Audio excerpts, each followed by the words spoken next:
everybody. Welcome back, everyone, to another edition of All in Sports. Lee Ice back with you, along with the big dog, and you can see our special guest. She is back, y'all, the Miss Beautiful Amber. How you doing, pretty lady? I'm doing well. How are you? Good, good. You can see if I'm dressed. You know what I'm ready for. Absolutely. You always got to be. Yeah. Big dog, what's going on, man? Working, man. That's it. Working. We You got tired? Uh-oh. just signed a couple of new shows that will be starting in February. So Okay. look out for that. Got a That's movie good. got a movie critic show coming and a pop culture show coming. So we're Oh, expanding out a little bit more every month and week. So just keep giving and giving, man. So I call you Santa Claus. You got the beard? hey, watch something. Yo. Watch yourself. Hey, let's thank everybody for tuning in to last week's show. Let's thank everybody for tuning in this week's show. Like I always say, I hope we can entertain y'all doing what we're going through. We're going through it for what now, big dog? 4 or 5 years now? 5 years. Have I said that word? Nope. And I'm still not going to say it. But you know what I'm going to tell them? Protect yourselves and your family the best way you know how. Miss Amber, are you ready to get things started? Let's do it. You got anything to toast the show in? I do. I've got Yeah. I've got a Down East winter blend cider. That sounds delicious. It's You not got- bad. Full disclosure, I'm not paid by them. Just a big fan of the product. Hey, that lady. Now I'm just gonna say, you ready to go all in? Let's do it. Put it up. Y'all know what's first on the All in Sports. Called the All in State of the Union, brought to you by the best there is, the best there was, the best there ever be. He said he tired, but y'all know he gonna give it to you. Big dog, what's going on? Well, there's a lot going on. There's big news. We're going to start on a different type of news. TNA and WWE signed a contract this week to do a partnership. That's right. TNA and WWE signed a contract this week. That means you can see some WWE stars on TNA and some TNA stars on WWE. How you feel? One question: did TNA sell out? They probably did. Because they struggle. They've been struggling. They sold out. You must be in the front row. That's Yeah. right. Mr. Bob Euchre passed away at the age of 90 this week. That was one of my favorite all-time commercials. You must be in the front row. Must be in Miller the Lite. front That been row. Miller Lite on the map. Besides Yeah. that little football ones that used to be having that little bar. How you feel? Say that we grew up to that commercial. Must be in the front row. Well, U.S. amateur upstage McElroy Ramen in Dubai.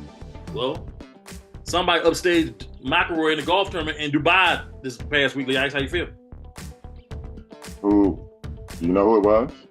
Nah, don't have a name. I do have a name, but I can't pronounce it. Don't. Oh, don't mind. Anyway, and speaking of golf, Live Golf finalized a deal with Fox Sports.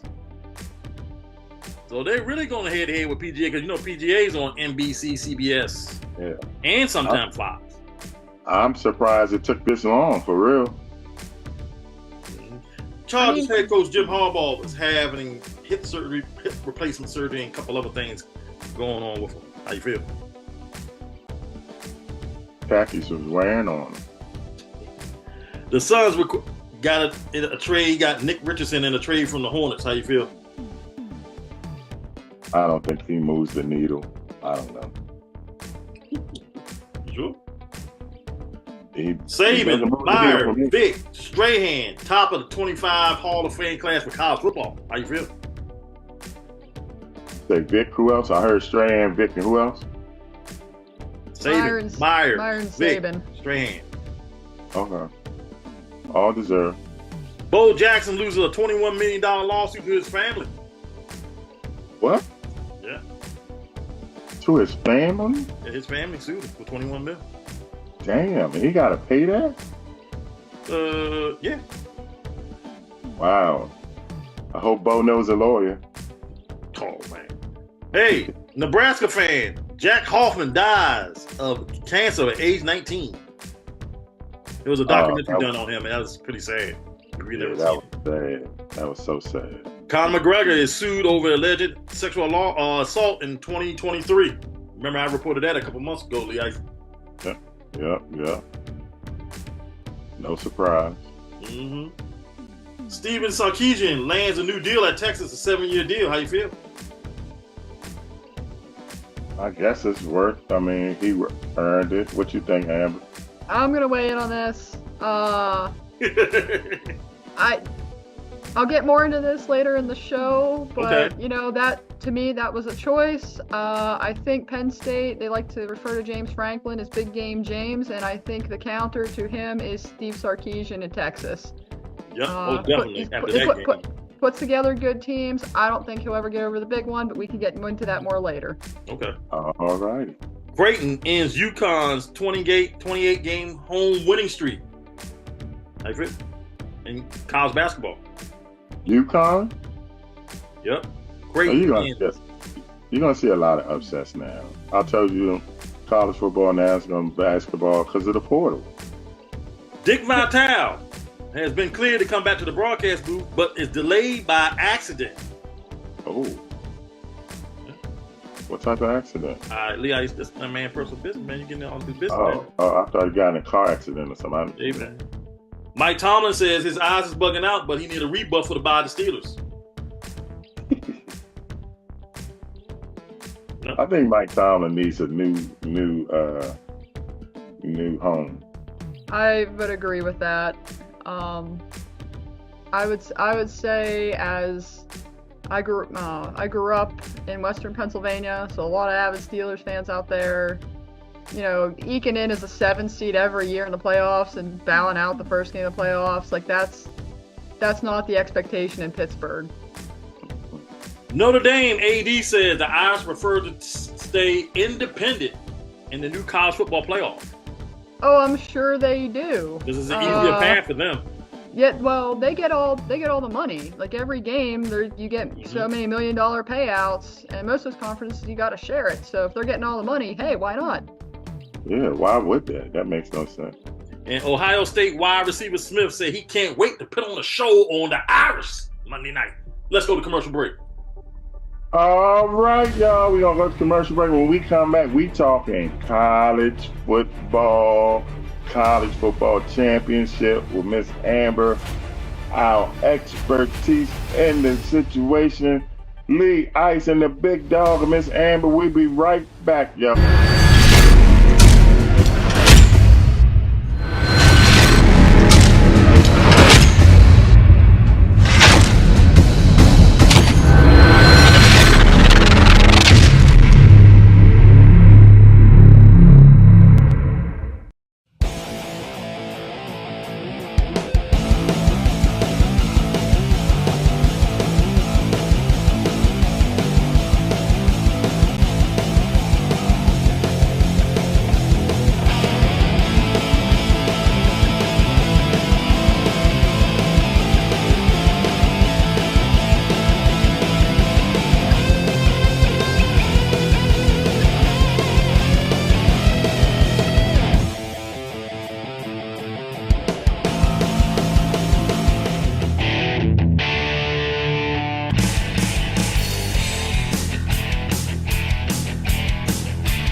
In professional wrestling, let's face it, if you're not carrying the big gold, you're second best no matter what you tell yourself.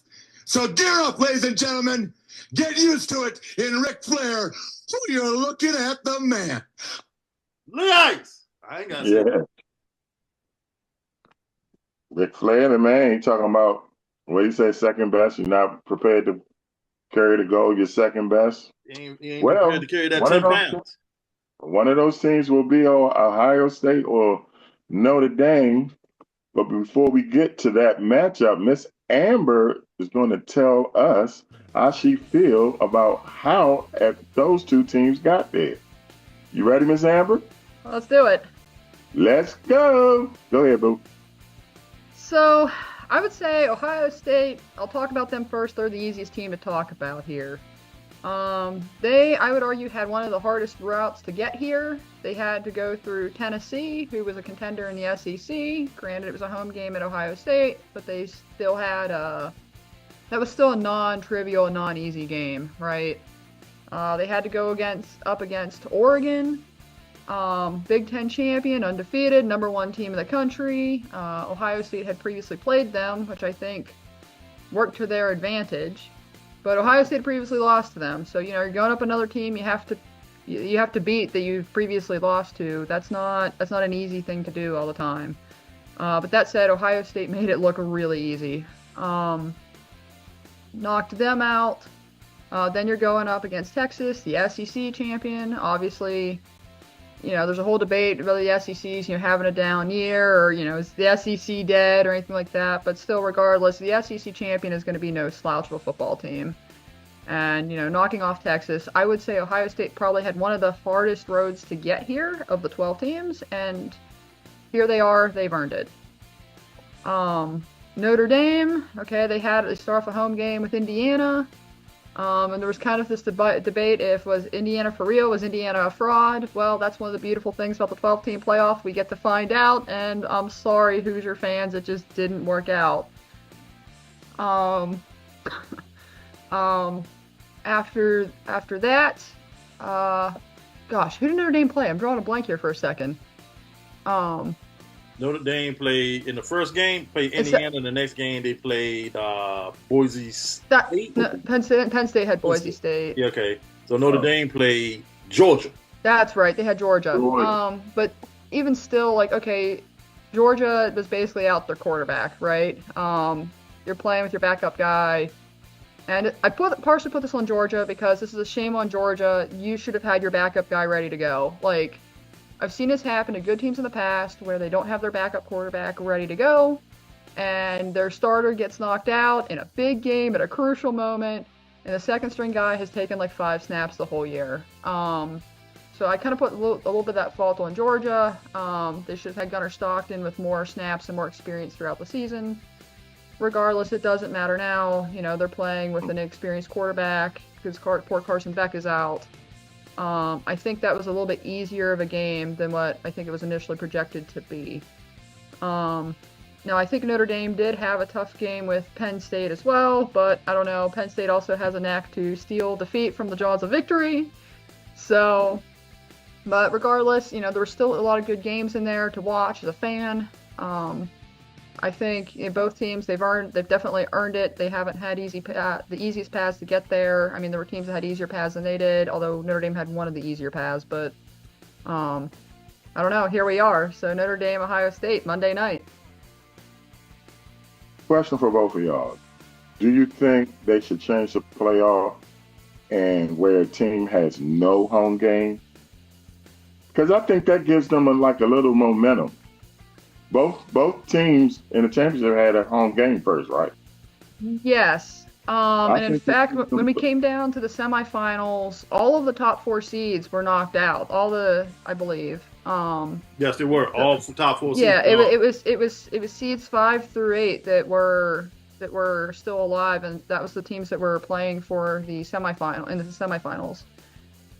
Which is an interesting question to me because it's okay, when we had the 4-team playoff before, I don't know if we had the best team or if we had the best two teams in that top 4 before. So to bring that full circle is, I think having expanding out to 12 teams is good. You want to I think we need to widen the field. I think part of this point of this playoff was to give everybody who you thought might be good enough a chance. But also the point of a playoff is to find out who's for real and who's a fraud. Who is the best team? And I think this playoff did that. Aren't they going to 16 in 2 years? That's been the rumor.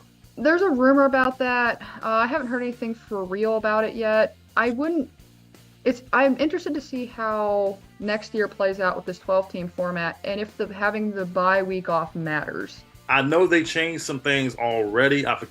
They won't reveal what they changed. Mm-hmm. I know they immediately changed something already about the playoff for next year. And the biggest thing I had an issue with the playoff is I don't think the first round should be home games. I think the teams that got the bye, if anybody's got the home games. Right.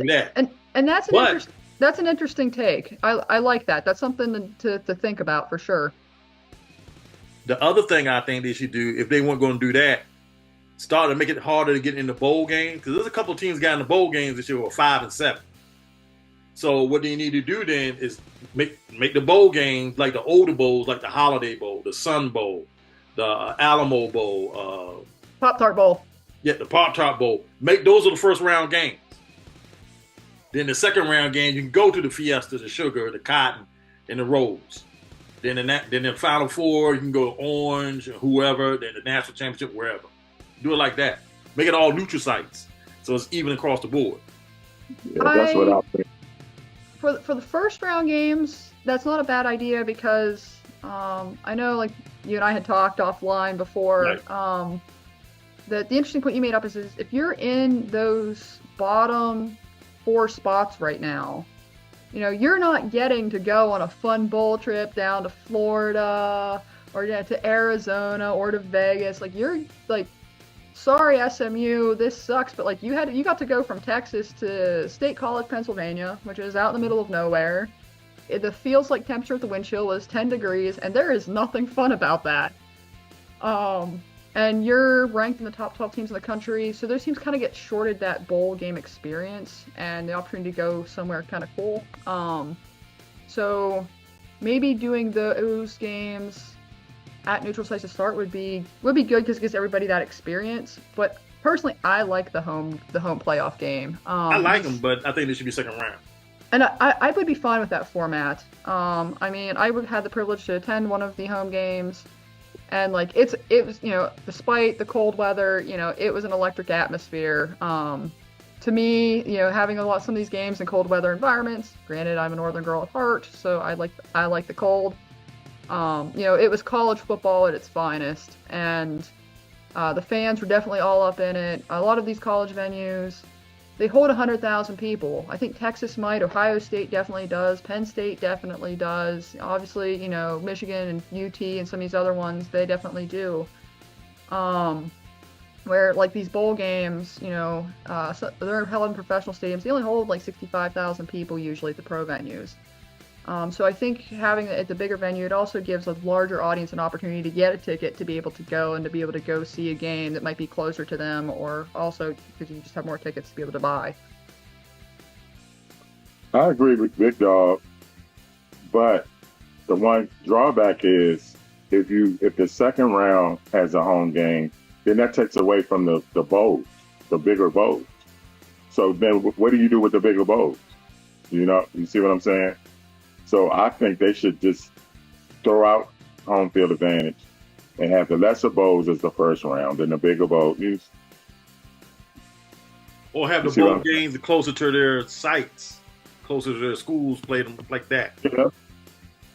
Because the bigger bowls, they mean nothing. It's, they mean nothing. If you give the teams that have to buy the first round, you give them a bye. And give them a home field advantage. Then those bowl games become nothing, Yeah. I just think they should no team should have a home field advantage because I don't care. I still think those teams that had the home field got a little bit of more momentum going into the second round, and the results show it. I think they should use the college basketball format. I'm not certain if that was due to home field advantage or if that was due to they got into a rhythm sooner with having less time off. There are some teams out there that just don't play well off the bye, and I kind of wonder if that was in effect there. And that's the fun of having a talk show, right? We can talk, we can speculate, but you're never really gonna know, right? Never gonna know, man. You're never gonna know. All right. When we come back, we're gonna take a break. When we come back, Miss Amber's gonna break down the national championship. We want to ask her who is favored, who she thinks gonna win, and why. Who are the big keys? What are the big keys? All that and more. All in sports. Lee Ice, Amber, and the big dog. We'll be right back.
Practice.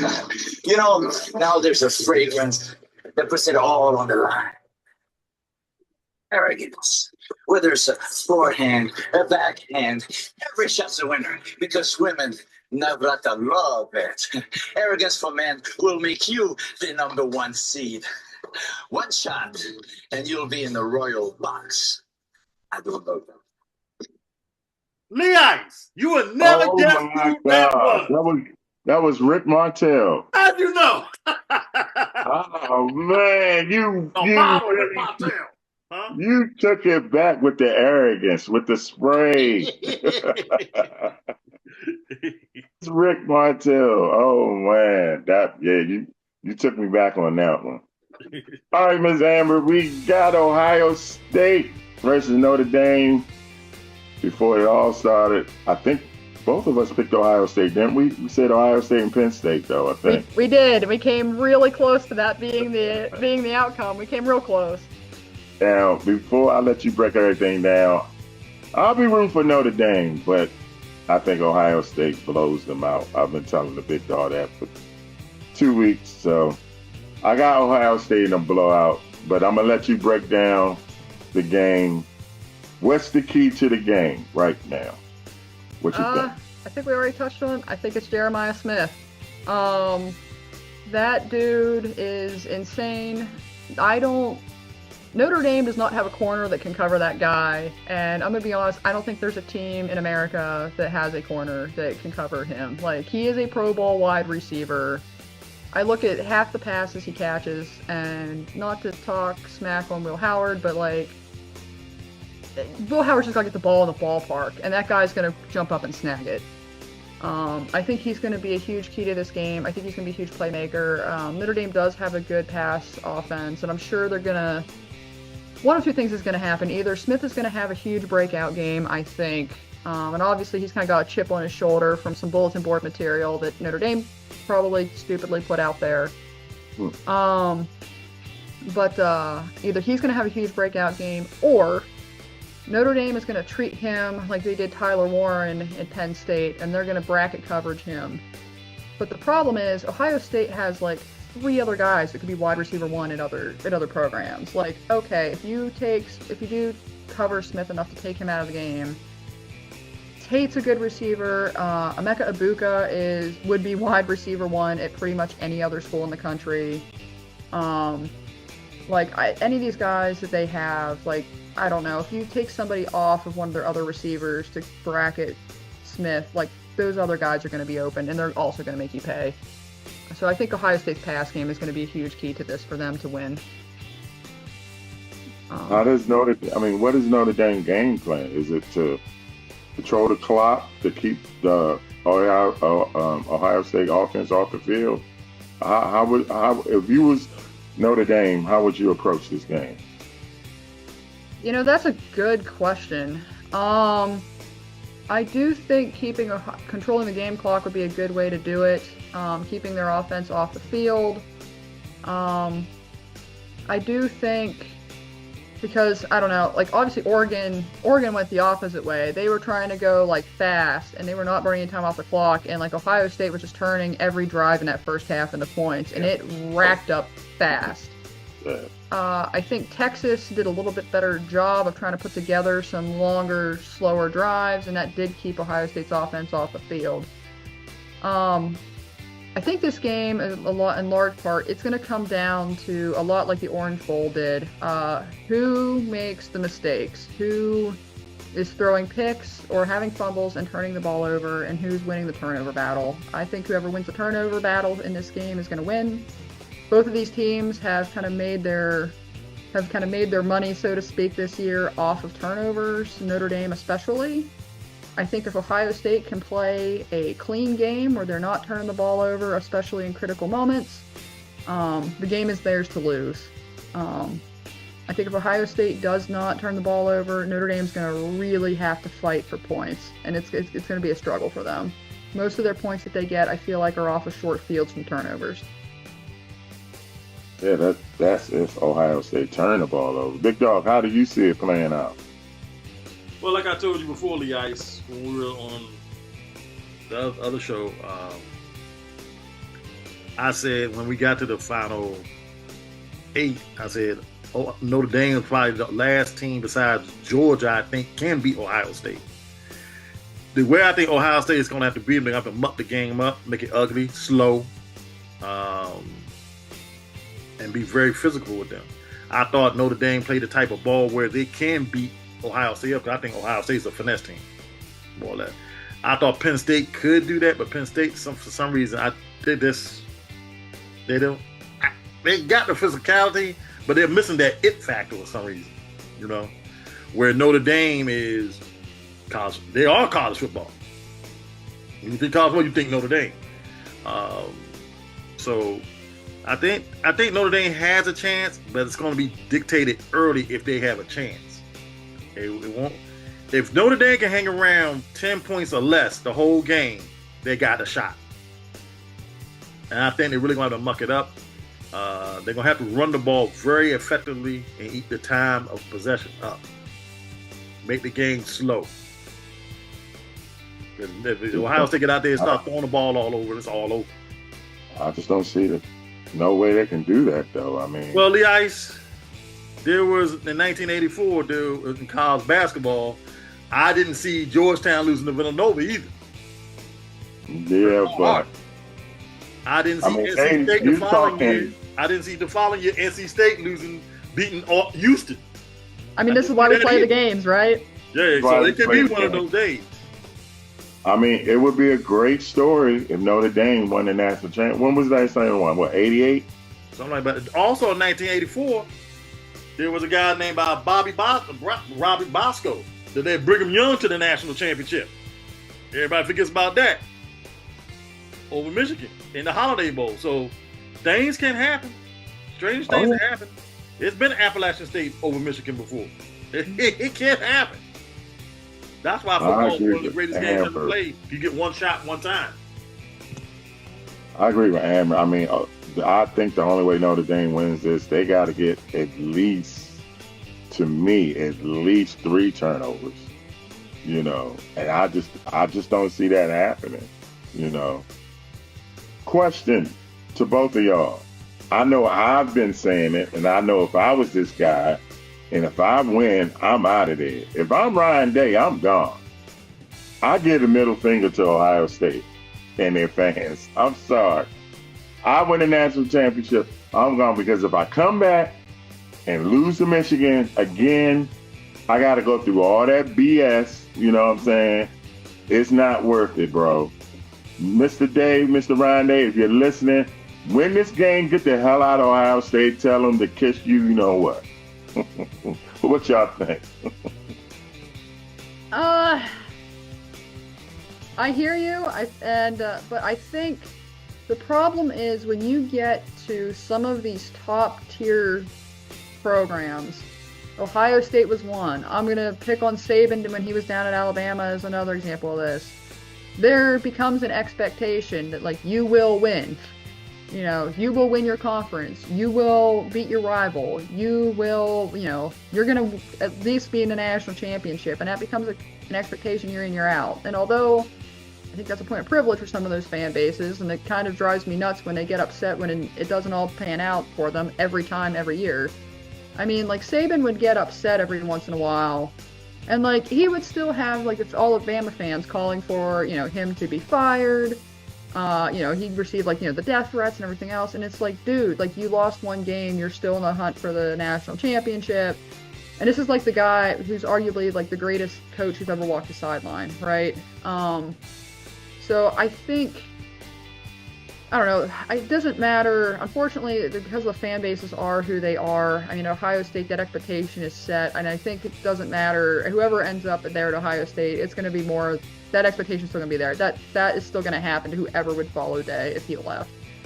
I mean, he could go elsewhere where someone, I think, will appreciate him a little bit more, but also, if you want to be the best, I mean, Ohio State is a storied program. They've got a lot of NIL dollars and everything else. I mean, that is one of the top programs in the country to be a coach at. I would take a page out of Jim Harbaugh. I mean, when he got there, he couldn't be Ohio State, finally beat them. Then he got to the national championship game, lost, but he came back, won. Boom. Because everything else, you're not going to live up to that. You're not going to win a national championship every year. Mm-hmm. You know, you're just not going to do it. And if, like I said, one loss, the fan base, you know, the fans are crazy. You know, the boosters, all of that. Why you this, right?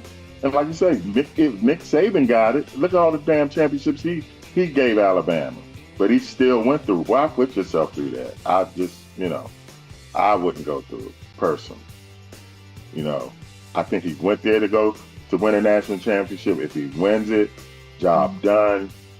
Now you're just chasing your own self, and you can never exceed it unless you win it again. And the odds of that, yo. Lee Ice. Yes, sir. Take us home? All right. Miss Amber, thank you again for coming back. You are always welcome to come up. Let me ask Amber this question before we come back. Hey, Amber, can we bring you back in April and do a draft show? I'll think about it. All right. That's good answer. We definitely want you to come back in August to do a preview show of college football. All right. Sounds good. All right. All right, y'all. We leave you like we always leave you. Whether you like it or don't like it, you better learn to love it, because it's the best thing going. For Miss Amber, for the big dog, I'm Lee Ice, All In Sports. We out of here. Enjoy the game, y'all.